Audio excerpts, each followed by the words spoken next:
네, 안녕하세요. 반갑습니다. 국고처 심군입니다. 자, 이번 주 최대 이벤트라고 하면 바로 FOMC가 되겠죠. 비둘기적인 내용이 나오면서 양시장 모두 상승 흐름이 좀 강하게 나와 주었습니다. 자, 이런 시장 속에서도 전략 부분 잘 신경 쓰셔야 되겠죠. 토요일에 든든한 지킴이 김종철 소장님과 함께 하도록 하겠습니다. 안녕하십니까? 네, 반갑습니다. 네, 간밤 미증시 혼조 속에서도 가장 빛나는 것은 바로 엔비디아가 아닐까라는 생각이 듭니다. 역시나 3% 정도 상승 흐름이 나오면서 다시금 $1,000를 향해서 달려가고 있는 모습인데 어떻게 좀 보셨습니까? 네, 일단 여러분께는 누누이 말씀지만 현재 시장이 위로 갈 것이냐 안 갈 것이냐라고 하는 전체적인 시장은 매우 중요합니다. 그건 왜냐하면 시가총액이 위로 증가할 때는 그냥 쉽게 표현한다면 그냥 뭐를 찍어도 웬만하면 위로 올라갈 수 있는 부분이 있고요. 또 하나는 내가 주가가 위로 올라간다면 딴 거 할 필요 없죠. 미국은 SPY, SPY, 만약 공식 쪽이면 SPXL. 우리나라 같은 경우도 우리가 위로 올라가면 레버지를 하면 되기 때문에 그렇습니다. 근데 우리가 소위 엔비디아는 엔비디아가 아닌 거죠. 주도주의 개념입니다. 그러니까 엔비디아가 올라가면 혼자만 올라가는 것이 아니라 그 주변적인 종목군까지도 같이 끌고 올라갈 수 있는 그런 힘이 있다는 점에서 엔비디아 힘은 굉장히 크다라고 얘기할 수가 있겠고요. 더군다나 요새 젠슨왕을 부르는 이름이 있죠. 별칭이 있죠. 바로 주식시장에서 킹메이커. 우리가 뭐 마이더스의 손이다라는 얘기를 하는데 젠슨왕 CEO가 한마디 해줌으로 인해서 잠자던 사자가 깨어났죠. 아실 겁니다. 그동안 그렇게 욕을 먹던 삼성전자, 주총에서도 상당히 시끄러웠던 삼성전자가 잠에서 깨는 듯한 이런 모습을 보여줬거든요. 자, 이런 부분과 연결시켜서 우리가 이제 남아있는 부분들을 통해서 어떻게 수익을 최대로 우리가 만들어낼 것인가 아주 중요한 길목에 와 있다라는 말씀을 드리고 싶습니다. 오늘도 대장주는 대장주 역할을 했습니다. 네, 역시 미증시 엔비디아는 살아있다라는 이야기 잘 들었습니다.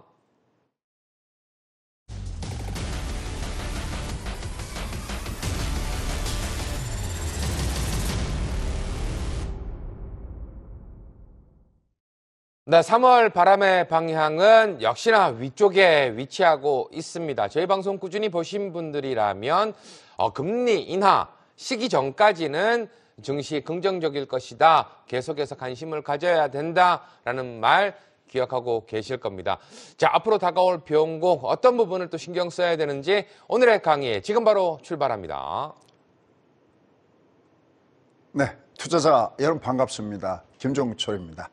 아침에 항상 이렇게 여러분께 강의를 할 때 저부터도 미국 시장이 좀 위로 올라가면 오늘 TV 앞에 모여있는 시청자 여러분들 또 유튜브를 통해서 꾸준하게 봐주시는 우리 찐팬 여러분들이 그래도 즐거운 마음으로 시장을 경청하지 않을까라는 그런 마음을 해봅니다. 왜냐하면 누차겠지만 엔비디아는 내가 가지고 있는 분들은 물론이지만 가지고 없는 분들도 주도주의 역할, 아까 말씀드렸지만 킹메이커 역할을 하기 때문에 엔비디아가 올라가면 같이 동반해서 올라가는 종목군들, 내려가면 같이 내려가는 종목이기 때문에 너무나 중요한 부분들이죠.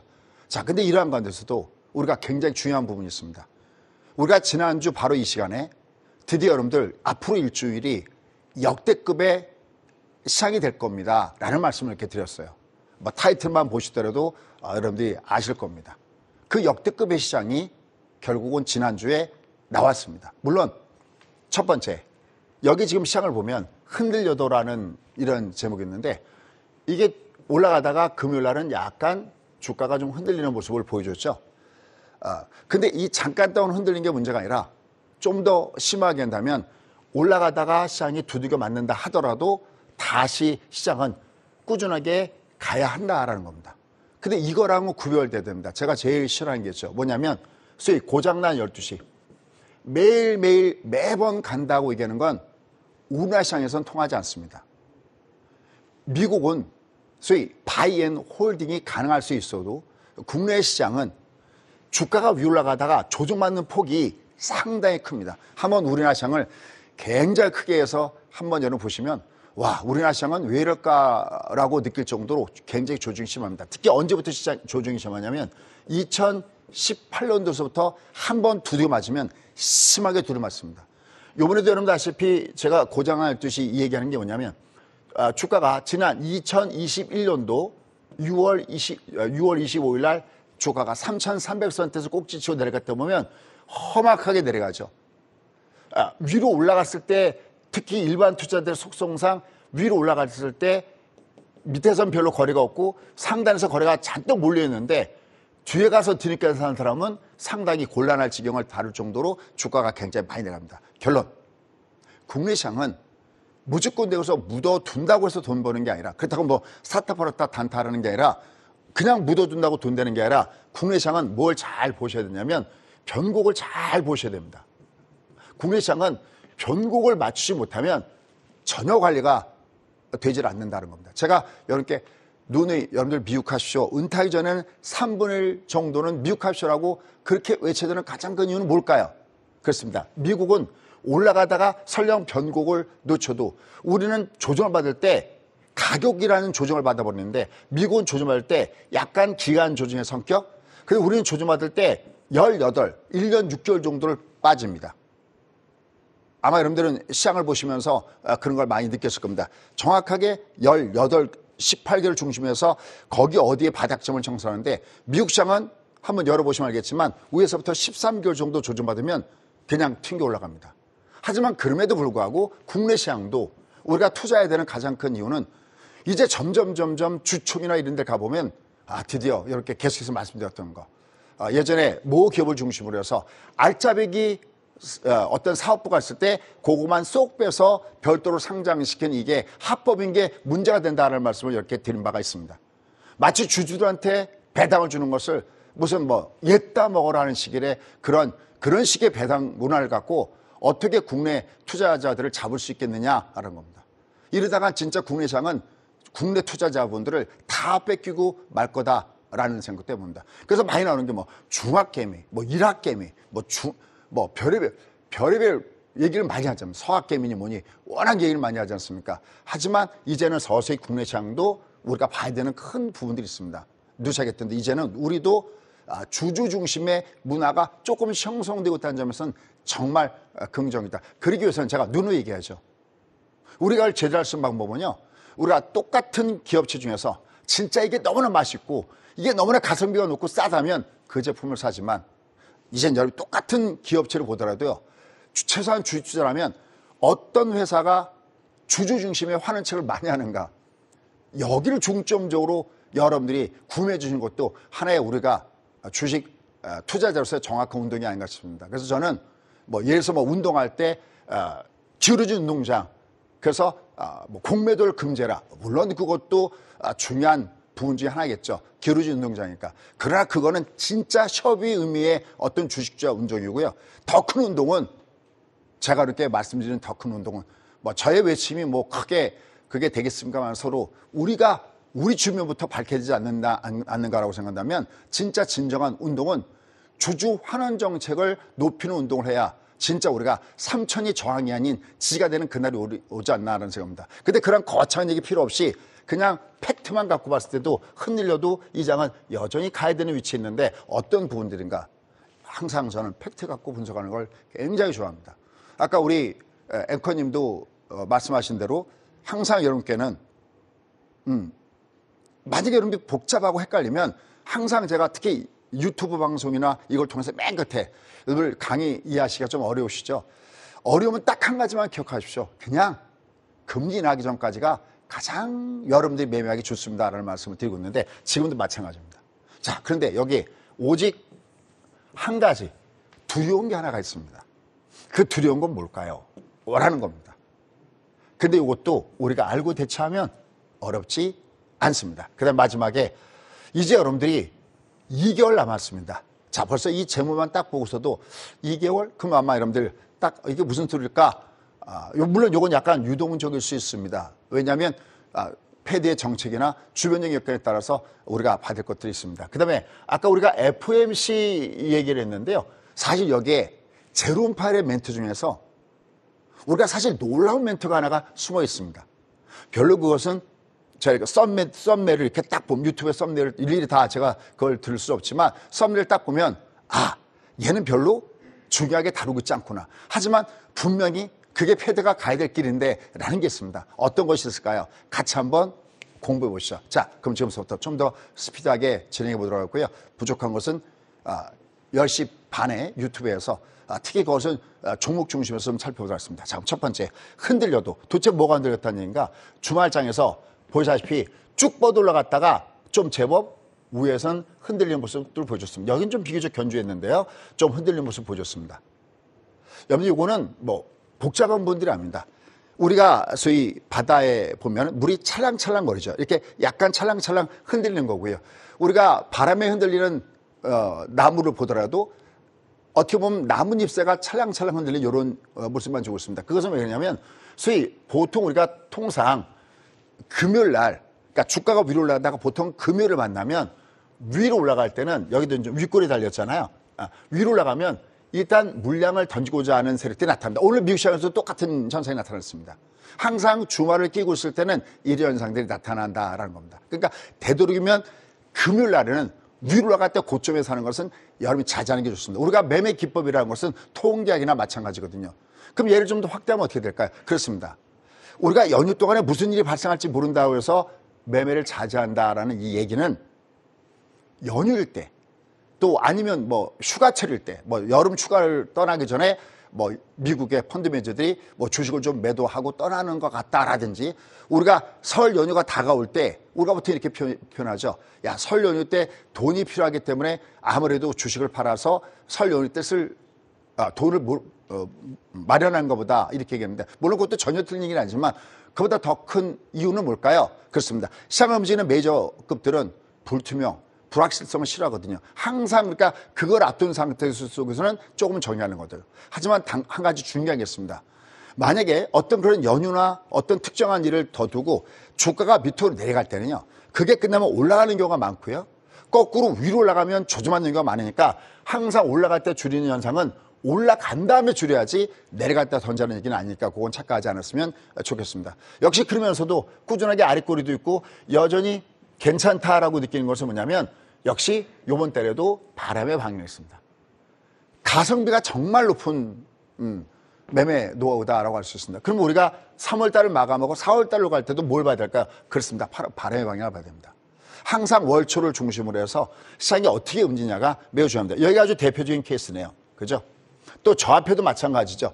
지난 우리가 10월 달에 여러분들 기억나십니까? 돌돌 치킨. 그죠? 지금 이제 이거 얘기해봤자 의미가 없겠죠, 여러분들이. 우리가 주가가 10월 달에 폭락을 줬을 때, 여기는 진짜 또 한 번의 절호의 찬스입니다. 얘는 밑으로 가려도 둘둘 치킨은 과매도구간, 얼마 아래 언더 있을 때 2332포인트 아래면 여기는 바로 과매이기 때문에 괜찮습니다. 이게 왜 중요하냐면, 이게 뭔가 과매도다 그러면 내가 종목을 고를 때 고민할 필요가 없습니다. 그냥 일정 부분은 그냥 ETF에다가 갖다 박아놓으면 되는 겁니다. 미국 같은 경우는 한번 스파이 한번 보시죠. 벌써 20번째 신고가라고 합니다. 저희 수강생 쳐놓고 스파이 안 갖고 있는 건 진짜 스파이입니다. 왜냐하면 비가 오나 눈이 오나 항상 얘기하는 거니까요. 지금도 마찬가지입니다. 그러면 아마 여러분들이 이런 생각 많이 할 겁니다. 야, 미국 주가가 그렇게 올라갔는데 여러분들 그건 트레이딩의 관점이에요.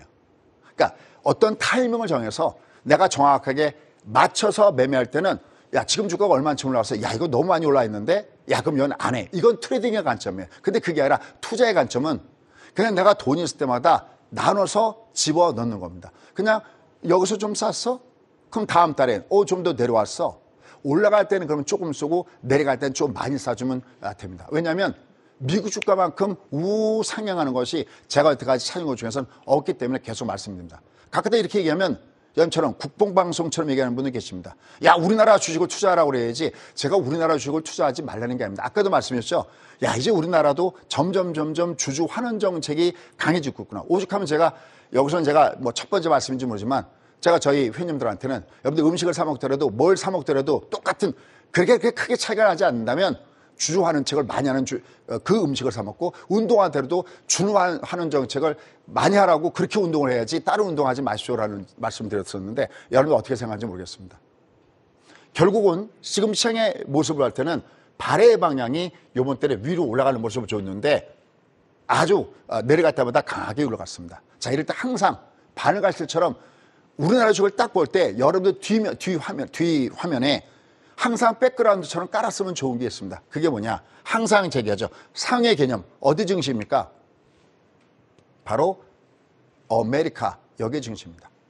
얘들이 여전히 발의 방향이 위로 당겨주고 얘는 한 번도 이렇게 주가 들어갈 때 발의 방향 아래 있으면서 20 아래 있을 때가 없었죠. 자, 여기서도 공식 하나만 공개를 할게요.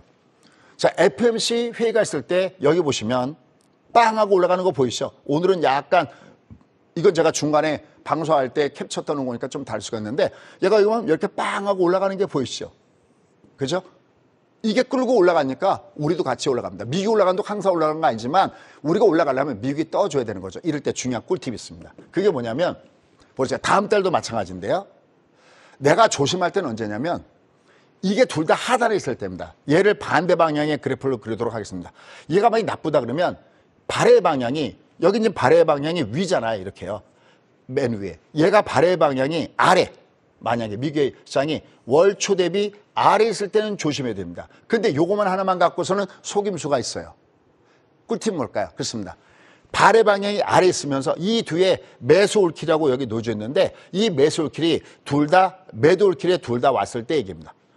여기서 이렇게 내려갔을 때는 이건 주가 그러면 내려가나라고 하는 거는 바로 이때 조심하시면 됩니다. 여러분들 지난 여기 시장에서도 제가 얘가 어떻게 될 것이냐 그랬을 때 얘가 만약에 월초 대비 아래에 놓여져 있을 때 이게 한 칸이 아니라 두 칸 여기처럼 여기 한번 보시면 여긴 지금 얘가 여기 이렇게 있을 때 얘가 월초 아래에 있으면서 얘가 두 칸이 밑으로 내려갔죠. 이렇게 두 칸 내려왔을 때 조심하라고 했죠.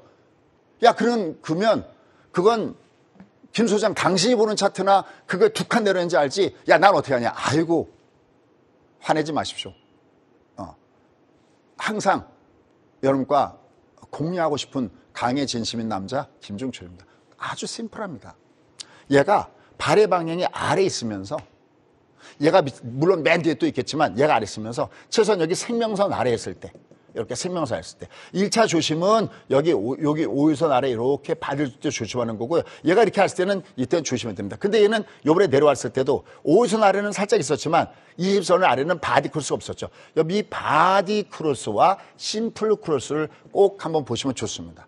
이런 것들이 어떻게 보면 디테일의 맛이죠. 얘가 한 번도 내려온 적이 없죠. 그대로. 그러니까 저희는 계속 얘가 내려갈 때마다 괜찮아요. 하나만 더. 선생님 그럼 얘가 밑으로 갔으면 죽음입니까? No. 더 큰 빅픽처의 그림은 얘가 이렇게 내려간다면 얘가 쉬었다 가겠다는 것이지 소위 정거장인 것이지 종착역은 아니다라는 겁니다. 왜냐고요? 누차겠지만 역시 뒤에 가서 여러분께 증명을 해드리도록 하겠습니다. 자, 그중에 첫 번째 증명 1 가겠습니다. 준비되셨죠? 요겁니다. 자, 이미 여러분들 점도표에 대해서는 아마 마르고 닳도록 들으셨죠? 혹은 보셨죠? 만약에 여러분들이 이게 나왔는데도 이걸 쳐다보지 않는다는 것은 여러분들은 돈 벌기를 싫어하는 분이라고 말씀드릴 수밖에 없습니다. 여러분들뿐만 아니라 여러분들의 자녀분들 최소한 고등학생 이상이라면 아니요. 최소한 여러분들의 자녀분들이 중학생 이상이라면 다른 건 다 안 가르쳐줘도 FMC가 뭔지 우리나라 하느니 정부로부터는 독립할 수 있어도 결코 우리가 얘기하는 FMC라든지 패드로부터는 독립할 수 없다는 걸 가르쳐주는 게 제가 생각할 때 재테크의 첫 번째 지름길이다라는 말씀 드리고 싶습니다. 자, 여기에 중요한 몇 가지들이 있는데 혹시 여러분 놓쳤을까 봐 여러분께 한번 좀 찝어보도록 하겠습니다. 자, 일단 전도표에서 3번 인하가 나왔죠. 요게 일단 먼저 첫 번째 쇼킹했었죠. 왜냐하면 이게 발표되기 전까지만 하더라도 야 이거 2번 하면 어떻게 라고 했거든. 근데 저는 여러분께 이미 그거 발표되는 날 했네요. 제가 수요일 날 유튜브에서도 말씀드렸으니까 이게 목요일 날 우리나라 시간으로는 새벽 3시였으니까요. 이런 말씀이셨죠. 알겠어.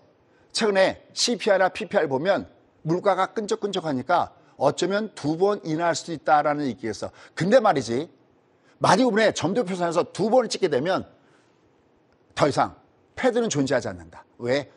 불과 제롬파이 얼마 전에 이제 금리 인하는 곧바로 코앞에 다가와 있다라는 식의 얘기를 한 지가 진짜 속된 이유로 잉크도 마르지 않은 그 상황 속에서 여기서 만약에 점도표까지 밑으로 간다면 야, 이건 패드 의장이 아닌 거지라는 말씀을 여러분께 드린 바가 있습니다. 또 하나, 이제 뒤에 가서 나오겠지만 제롬파이를 중심으로 해서 그런 선택할 수 있는 여지가 없었습니다. 왜냐하는 것은 그 다음 장에 있으니까 한번 제가 말씀 좀 드릴게요. 어쨌든 요번에 3번의 금리 인하를 하면 인하 점도표가 그대로 찍히면서 여기 그러니까 올해죠. 올해 2024년도에 이건데 그대로 요번에는 점도표상에서 3번의 인하를 한다고 하더라. 물론 이거 갖고도 여전히 갑론을박이 있습니다. 야, 이렇게 찍었어도 이거 힘들 거야라고 부정적으로 보는 사람도 있습니다. 그 사람들은 주로 금리 인하를 하반기에 할 것이다 라고 하고 있습니다. 그런데 이번에 이거 이후에 다시 6월 달에 금리 인하할 가능성이 70%로 막 올라간 거 아시죠? 심지어 뭐가 있는지 아십니까? 심지어는 야, 이거 어쩌면 5월 달에 금리 인하를 할 수도 있어. 이런 멘트까지 나오고 있습니다. 그러니까 여러분들 그거는 그냥 코에 걸면 코골이, 귀에 걸면 귀걸이니까 거기에 왔다 갔다 할 필요 없습니다. 그냥 여기다 중점을 두고 우리한테 가장 중요한 게 뭐냐면 보고래는 가위바위보. 주가가 실제로 어떻게 움직이는지를 보면 이걸 알 수 있거든요. 어쨌든 이게 나오면서 주장이 긍정적인 모습을 줬습니다. 근데 더 기가 막힌 것은 바로 제롬 파웰이 그냥 비둘기가 아니라 이 앞에서 하나 더 붙여야 될 것 같습니다. 왕 비둘기로 돌아온 상태에 놓여졌다는 거죠. 어떤 왕 비둘기? 여기 보시면 아주 재밌는 게 있습니다. 1월과 2월에 높아진 CPR에 이르는데 과잉 반응하지 않겠다. 일이 일비하지 않겠다. 그러니까 얘가 물가가 올라가는데 이 물가가 올라갔다고 해서 이 물가가 올라가는 것 자체가 금리 인하를 하는 것에 방해받지 않겠다. 이런 멘트거든요. 야, 근데 제가 살 때 더 죽이는 멘트가 숨어 있습니다. 이겁니다.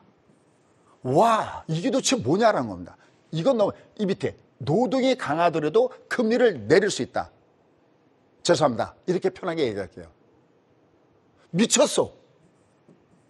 이거 제롬 파웰 패드 의장 맞아? 왜? 우리나라나 패드나 어디나 중앙은행의 가장 큰 목적은 뭡니까? 물가 안정이라는 겁니다.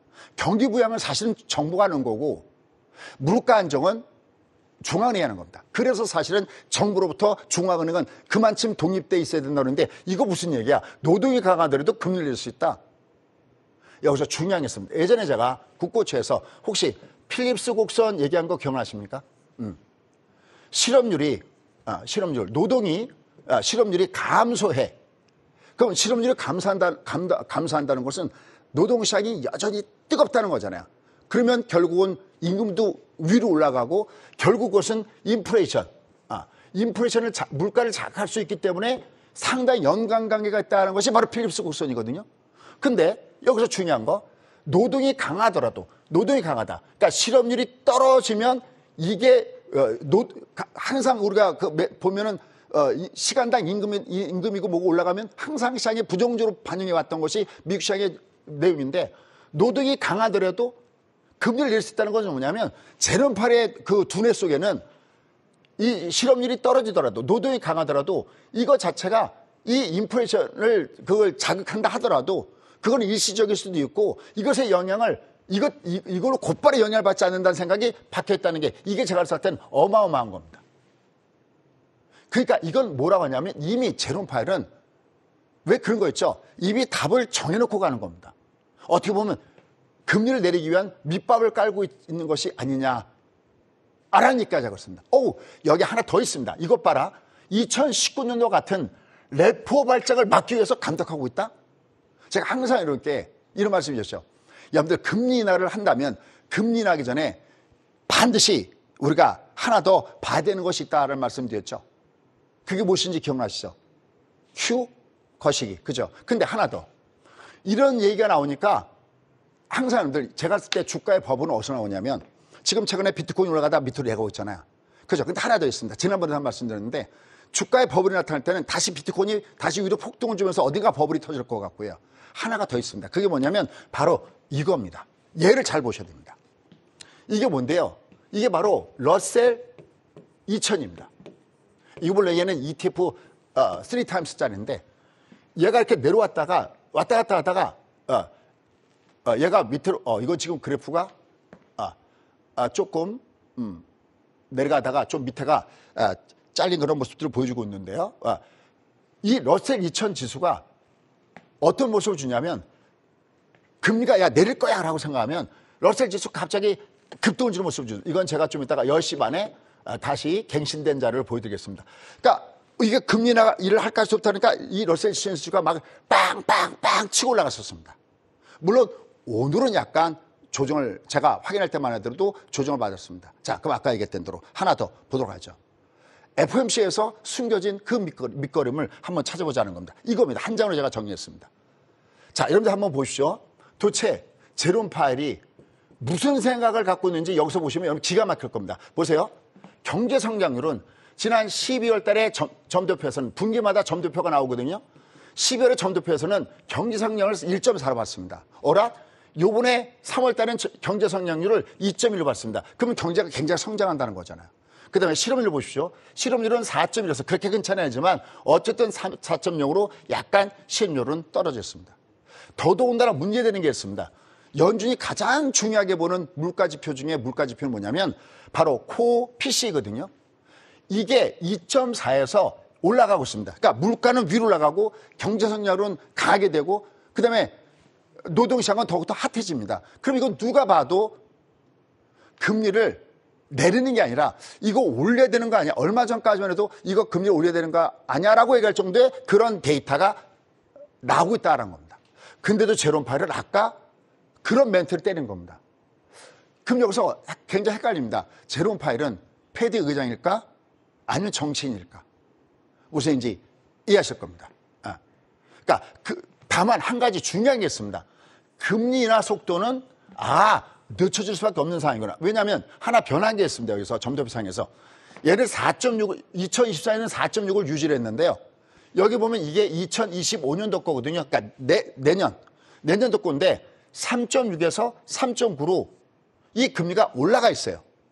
그러니까 올해는 그대로 가는데 내년에 금리를 내리는 거는 속도를 늦추겠다는 것이 여기에 숨어 있습니다. 그러니까 금리를 내리는 속도는 늦춘다. 그건 알겠어. 근데 이건 너무나 당연한 얘기야. 그다음에 결정적으로 제가 항상 여러분들 지난 2020년도 3월 달에 주가 바닥 찍고 올라갈 때는 그때 2years 갑니다라고 여러분께 얘기할 때 대신 딱 하나만 나오면 전략은 바뀝니다 할 때 그때는 뭐였죠? 테이퍼링만 나오면 우리는 전략을 바뀐다라는 말씀 드렸었죠. 그게 주가가 빠졌거든요. 근데 얘는 진짜 금리를 연준이 왜냐하면 이번에 제롬 파웰의 말을 보면 진짜 우유부단하게 짝이 없죠. 뭐 물어보면 모른다, 뭐 데이터 봐야 된다, 모른다, 데이터 봐야 된다. 맨 그런 얘기 물에 물 탄 듯 술에 술 탄 듯 그런 얘기만 나왔거든요. 그런데 말이죠. 이번에 아주 강력하게 제롬 파웰이 저 사람 패드 의장 맞구나라고 느꼈던 게 뭐냐면 바로 QT, 양적 긴축 속도에 대한 조조를 시사했습니다. 여러분 지난번에 제가 이 앞에 여러분들 항상 제가 연속극식으로 들어가는데 그 영래포 관련해서 그 잔고가 밑으로 떨어지는 걸 제가 한번 보여드렸었죠. 이제 양적 긴축 속도를 시사하고 있다? 그러면 금리 나기 전에 먼저 나올 게 뭐겠습니까? 얘가 먼저 되는 거죠. 얘가 만약에 빠르면 현재 월가에서는 얘 그러면 5월 달에 이게 좀 더 자세하게 나오는 거 아니야? 5월 달 정도면 양적 긴축을 좀 줄이는 거 아니야? 이런 얘기가 나오는 것이 바로 현재 이런 분위기를 말해주고 있다라는 겁니다. 자, 그럼 이제 여기서 이제 중요한 제가 제롬 파웰은 그러면 패드 의장인가 정치인가 그럴 때 트럼프는 자기가 대통령 당선되면 자르겠다라는 얘기를 공공하게 얘기를 했습니다. 근데 말이죠. 조 바이든이 대통령이 돼도 제롬 파웰은 조금 거시기 할 것 같습니다. 왜냐하면 지금 미국은 경제 성장은 꾸준하게 되고 있잖아요. 그동안에 미국의 경제 성장에 대해서 의심을 품어왔던 아니면 경청이 온다고 했던 사람들은 전부 다 꼬랑지를 내리고 있지 않습니까? 그 유명한 누구도 다 지금 꼬랑지를 내리고 있지 않습니까? 그러면 조 바이든이 대통령으로서는 나름 경제에서는 굉장히 크게 작용한 거거든요. 근데 딱 하나가 문제였죠. 그게 바로 물가였습니다. 그 물가의 가장 큰 소위 잘못된 정책적으로 갔던 것이 처음에 이거 일시적이다라고 했던 바로 이 제롬 파웰이 어떻게 보면 큰 실수를 한 거죠. 자, 그런데 여기다 놓고 드디어 압박이 시작되고 있습니다. 어떤 압박이요? 볼까요? 여러분들 혹시 엘리자베스 워렌 의원 아십니까? 모르시는 분들 한번 강의 들으면서 한번 찾아보십시오. 와, 인상도 굉장히 강력하고요.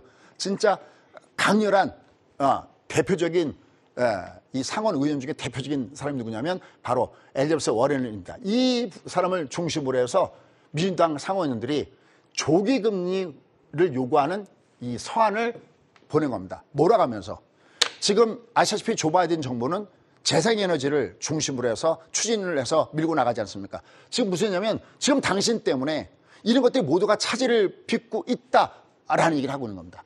그뿐만이 아닙니다. 지금 집을 사고 싶은 사람들이 집을 제대로 살 수가 없고 여기를 보면 여기 보면 임대를 내거나 첫 주택을 사들 여력이 없는 많은 미국인 가족들한테는 지금 이 고금리가 얼마나 힘들진 않냐고 굉장히 강하게 압박을 하고 있습니다. 어떻게 보면 이 압박이 통한 걸까요? 우리가 누구나가 봐도 이건 지금은 금리 안 내려도 되겠네라고 하는 이 상황에서 바로 제롬 파웰은 아까 그런 멘트를 때렸던 겁니다. 그럼 제롬 파웰은 무엇을 두려워하는 걸까요? 그렇습니다. 진짜 패드의 그 역할, 연준의 역할은요. 금리를 너무 늦게 내려도 문제가 되고 있고 그 대표적인 사례가 2006년부터 2004년부터 2006년까지 무려 17번이나 연속해서 금리를 올렸지만 너무 브레이크를 밟는데 실패했던 그린스폰 의장에서 야, 금리를 늦게 올리면 착살나는구나 걸 제롬 파웰은 느꼈고요. 그 다음에 일본처럼 잃어버린 30년 후 내려갔을 때 너무 조급하게 금리 인하를 서둘렀던 소비세 인하 같은 걸 서둘렀던 그 사례에서 너무 일찍 해도 문제, 너무 늦게 해도 문제. 그러니까 제롬 파웰 한편으로는 진짜 이렇게 있다가 너무 실기해서 경제를 망쳐버린 것이 아닌가 하는 그런 두려움을 분명히 갖고 있을 거다라는 겁니다. 그러니까 지금 현재 계속 밑밥을 깔아놓고 있고 다만 이번에 언제 할 건데 라고 했을 때 그 대답은 현재 피하고 있습니다. 그렇다면 우리는 어딜 봐야 될까요? 계속 강조했듯이 양적 긴축에 대한 그 메시지를 우리가 계속해서 눈여겨본다면 좀 더 쉽게 알 수 있지 않을까라는 생각입니다. 자, 그러면서 꿀팁 하나, 같이 돈 버는 거 하나 하겠습니다. 뭐냐면 항상 이렇게 이벤트가 앞으로 계속해서 빅 이벤트 나올 거거든요. 이때 돈을 버는 가장 좋은 방법이 있습니다. 그건 뭐냐면 그게 발표할 때 꼭 여러분들은 미 선물을 보시면서 거기에 투자를 하십시오. 예를 하라는 게 아니라 예를 보면서 미국에다 해도 되고요. 아니 우리나라 옵션에다가 하셔도 좋고요. 돈 버는 것을 꼭 배워놓으시기 바랍니다. 이때 그 발표가 나오자마자 FOMC 그 성명서가 나오자마자 주가는 뿌앙. 여기다 또 제롬 파웰의 멘트가 죽여주는 멘트였죠. 그러니까 뿌앙. 이때 돈 많이들 벌었습니다. 저는 이때 뭘 들어가냐면 양매수를 들었어요. 양매수는요. 양다리 전략입니다. 간다 안 간다다가 동시에 걸어놨을 때 이게 어떤 거냐. 위로 간 데다가 100만 원 걸고 밑에 간 데다가 100만 원 걸었을 때 밑에 간다 100만 원 내려갈 때 제로밖에는 안 내려갑니다. 마이너스 안 되거든요. 근데 위로 간다 100만 원은 100만 원만 가는 게 아니라 200만 원 가면 본정이잖아요.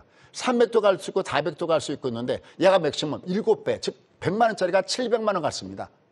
물론 더 저가는 더 됐죠. 그러니까 나는 200만 원 투자해서 700만 원 번 것이거든요. 이거 우리가 양배수라고 하고요. 제발 여러분들이 내가 진짜 내 재산을 지키고 싶으면 양매수의 옵션도 꼭 한번 배우시는 것이 어떨까라는 생각을 해보고 있습니다. 어쨌든 이런 부분들을 꼭 여러분 보시면 좋겠습니다. 자, 그럼 이제 좀 더 결론으로 가도록 하겠습니다. 우리는 최근에 하나의 미스터리가 있었습니다. 어떤 거였냐? 금리가 국고채 금리가 10년 만기 금리가 5%대에서 내려갈 때 시장이 올라가는 건 이건 이해가 가능하다는 거죠. 근데 어떻게 이 금리가 위로 올라갔는데도 그럼 주가가 거꾸로 내려야 되는데 이게 올랐는데도 주가는 올라갔잖아요.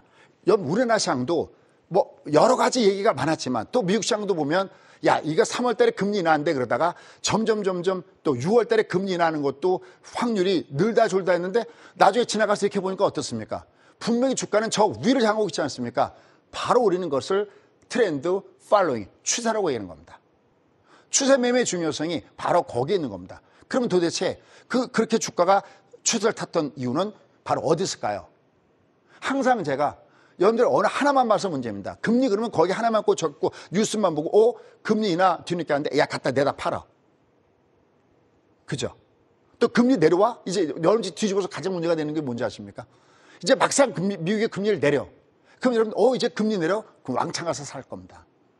그때도 실패해서 배우는 성공아, 그때도 제 강의를 꼭 한번 들어보시기 바라겠습니다. 그때 그게 그렇게 단순한 문제가 아니라는 거죠. 그럼 얘가 금리가 올라가는데도 이게 마이너스 참고로 역할하는데도 주가 올라가는 건 뭘까요? 그렇죠. 항상 세수자는 두 가지 물이 있다 그랬죠. 그 한 가지 물이 그겁니다. 오늘도 히로가 됐던 바로 그 주식 엔비디아입니다. 여기서 중요한 단어는 각도라는 단어를 꼭 명심하시기 바라겠습니다. 이게 무슨 얘기냐면 주가가 고점 찍고 내려갈 때는 항상 어떤 트렌드가 있냐면 항상 가격 조정 앤드 가격 조정으로 장이 끝납니다. 저걸 우리가 오가가라고 하고 참 제가 이것도 설명 많이 드립니다. 그 다음에 위험할 때는 21선 가격 조정, 21선 가격 조정을 받고 내려가고요. 그 다음에 가장 무서운 조정은 61선이 가격 조정 앤드 가격 조정일 때 장은 끝나게 되는 겁니다. 제가 예전에 테슬라의 주가에 빗대어서 엔비디아 주가를 본 적이 있습니다. 저는 저 개인적으로 엔비디아가 언제 주가가 끝날 것인가 할 때는요. 띵띵 분할. 이미 제가 우리 수강생한테 이렇게 교육을 시켜놨습니다. 왜냐하면 얘를 테슬라가 그렇게 화려하게 올라갔다가 어딘가 꼭지를 칠 때 소프트웨어와 하드웨어를 분석해야 되는데 여기 각도라는 것은 하드웨어 분석입니다.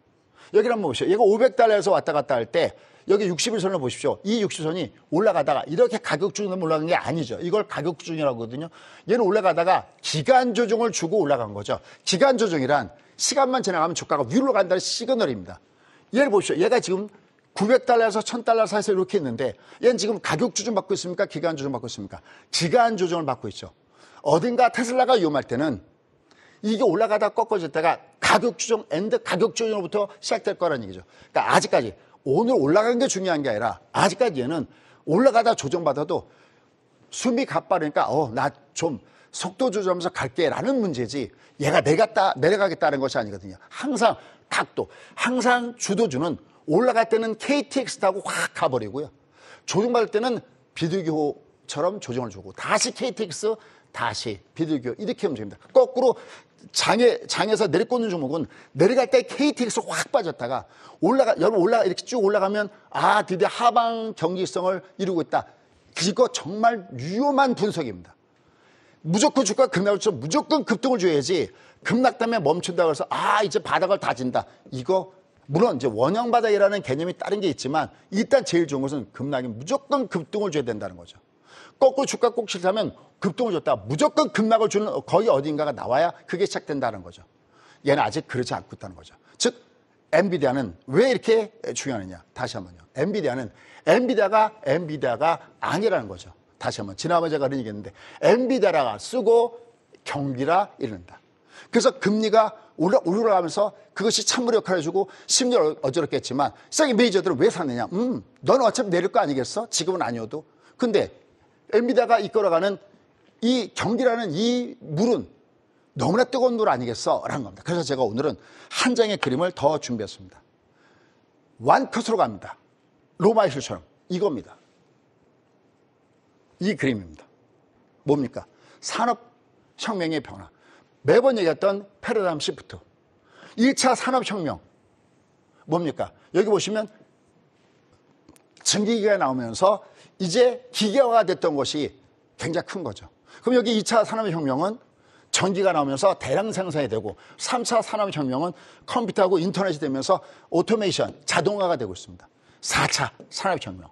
우리가 소위 얘기하는 사이버, 물리적 시스템에 의한 이런 어떤 변화가 온다는 거죠. 얘는 잠깐 동안 왔다 가는 게 아니라니까요. 여전히 주가가 이렇게 올라가서 조정을 받든 뭐하든 그러면 여러분들은 야 버블 아냐? 이건 버블을 제대로 경험하지 못한 사람들이 이런 얘기하는 겁니다. 여러분 지난 미국이 1990년대에 이 소위 우리 인터넷 시대에 이 시스코 시스템 중심에서 이 올라갈 때는 주변적인 종목군들도 뭐 10배가 문제가 아닙니다. 막 100배, 1000배 이렇게 뜨는 그런 장들이 왔을 때 한다는 거죠. 이 패러다임 시프트를 여러분이 동참하지 못한다면 매번 버블 타령만 하다가 여러분들은 기회를 두시게 될 겁니다. 물론 그렇다고 텐션을 놓쳐서는 안 됩니다. 항상 텐션을 유지하되 지금 이렇게 패러다임 시프트가 나타난 이 부분을 우리가 받아들일 준비가 되어 있다는 겁니다. 아까 얘기했던 대로 이런 거 하나하나가 주도적 역할을 하면서 지금 삼성전자도 잠에서 깨어나고 있습니다. 이미 얘는 월봉상 상승 추세에 있습니다. 이제 관건은 8만 원을 어떻게 하냐가 관건인데 다만 여기서 우리가 주목해야 되는 것은 아마 여기서도 얘기한 것 같습니다. 블록딜 가격. 지난번에 삼성의 모녀께서 얘를 딜할 때 블록딜 가격이 72,700원이었죠. 72,700원 오면 얘는 배팅 가격이다 그랬는데 결국은 인내 세월에서 위로 뚱 올라가는 모습을 보여줬습니다. 뭐 얘기할 것도 없이 SK하이닉스는 이미 위로 솟고 있는 부분들이 되는 거죠. 결국 지금의 이 시장은 내가 그냥 놓쳐서는 안 되는 시장이다 라는 겁니다. 그럼 나는 어떻게 매매할 것이냐? 대응의 전략은 딱 하나 보겠습니다. 얘가 올라가다 조정받으려면 얘가 올라가다가 나 이제 좀 쉬었다 갈래 그럴 때는 어떻게 조정받냐면 여기처럼 5호선 쌍봉이 있거나 5와 여기처럼 얘가 외봉이어도 분봉이 하방을 줬을 때 5호선 쌍봉이거나 분봉이 하방을 주면서 얘가 밑창으로 월초 아래 있을 때 얘는 드디어 조정을 받는구나 라고 보셔야 됩니다. 하지만 그거조차도 이 시세의 추세적인 조정이 아니라 파동성이 조정한 거죠. 항상 추세 분석은 월봉으로 시작하십시오. 얘가 지금 들어온 주가죠. 이게 내려간다고 한들 얘가 싸운 주가는 여기거든요. 여기보다 낮아질 일이 없다는 것은 이 6개월선이 계속 크로스가 되더라도 턴하지 않는 시티존, 이동평에서 강한 시티존의 모습을 주면서 올라가고 있고 다음 때는 더 약하죠. 얘가 내려갔다면 내가 받쳐준다라는 이런 얘기가 되겠습니다. 결국 얘는 흔들려도 가야 되는 부분이죠. 결론. 그럼 왜 이게 어릴까요? 그렇습니다. 그냥 이게 변화될 수는 있지만 항상 제가 이렇게 말씀드렸던 맨 마지막 멘트. 여러분들 금리 나기 전까지는 괜찮아요. 만약에 6월달 금리 인하를 한다면 그 이전까지 4월, 5월 여기가 우리한테는 조정 심하다. 여전히 더 없는 찬스다라는 말씀을 이렇게 드리고 싶고요. 나머지 자세한 것은 10시 반에 뵙도록 하겠습니다. 네, 잠시 후에 있을 온라인 무료 특강도 많은 참여 부탁드리겠고요. 다시 한번 참여할 수 있는 방법 안내해드리겠습니다. 전채연 캐스터. 안녕하세요. 전채연입니다. 국고천은 시청자 여러분들의 참여로 만들어가는 방송입니다. 방송에 참여하실 수 있는 방법 안내해드리겠습니다. 전화 상담은 02-6676-0225번, 문자 상담은 샵 8181번으로 받고 있습니다. 갖고 계신 종목명과 매수 단가, 보유 비중까지 보내주시면 생방송으로 명쾌한 상담 도와드리니까요. 함께 하셔서 유익한 정보들 얻어가시길 바랍니다. 그럼 김종철 소장님이 준비한 더 자세한 이야기 함께 만나보시죠.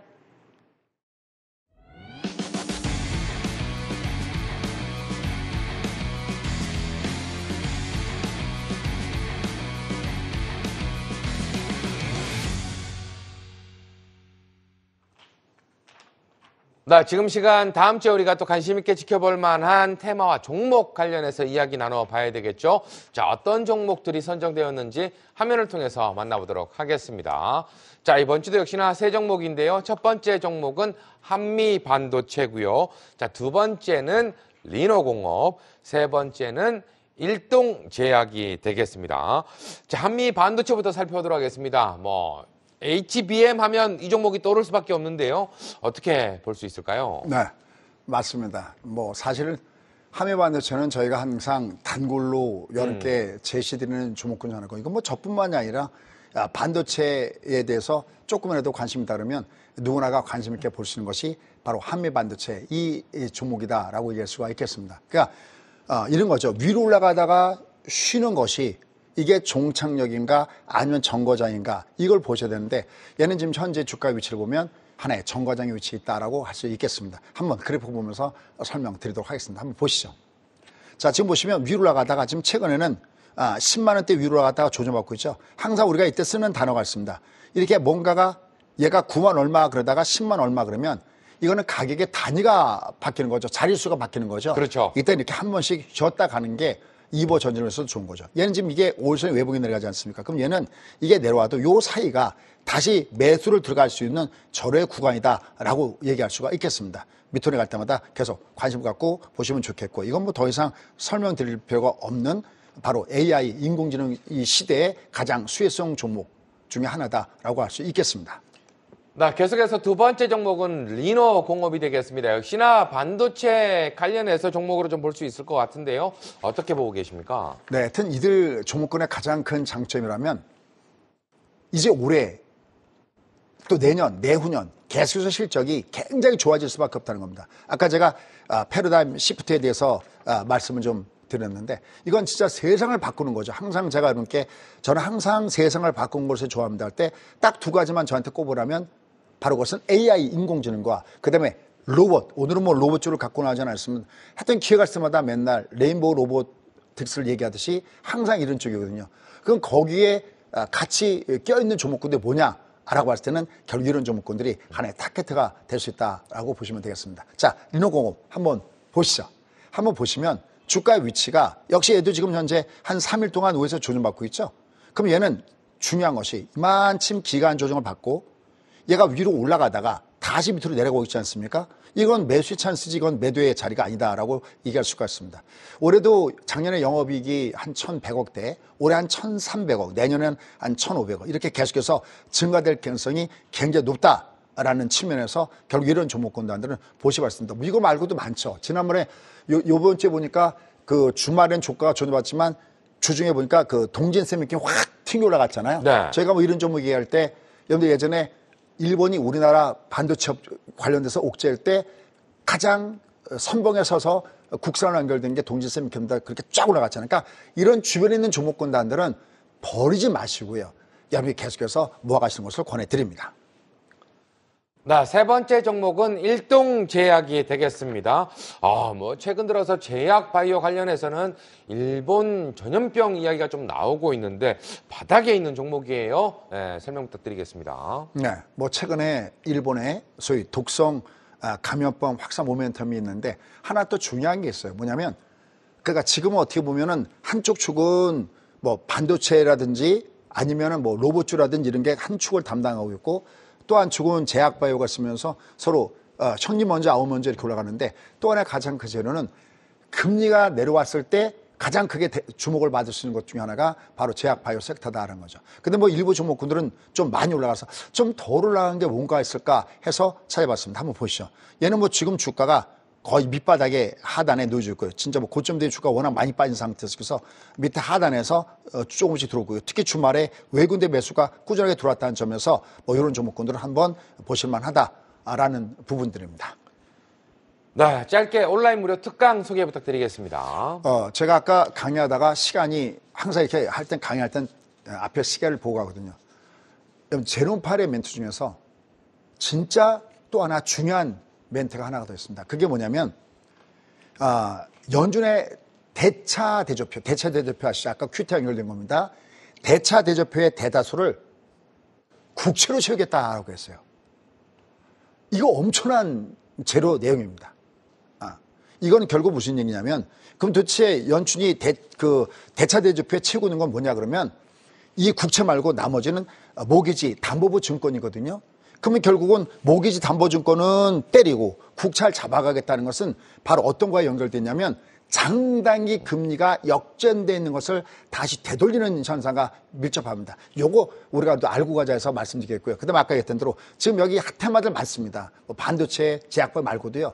또 제가 좋아하는 이 로봇 테마 뭐 아니면 뭐 전력 관련된 테마라든지 이 주변 테마가 있는데 이 종목 중심으로 해서 10시 반은 뵙도록 하겠습니다. 네, 많은 참여 부탁드리겠고요. 저희는 다음 주에도 좋은 전략과 종목으로 인사드리겠습니다. 고맙습니다.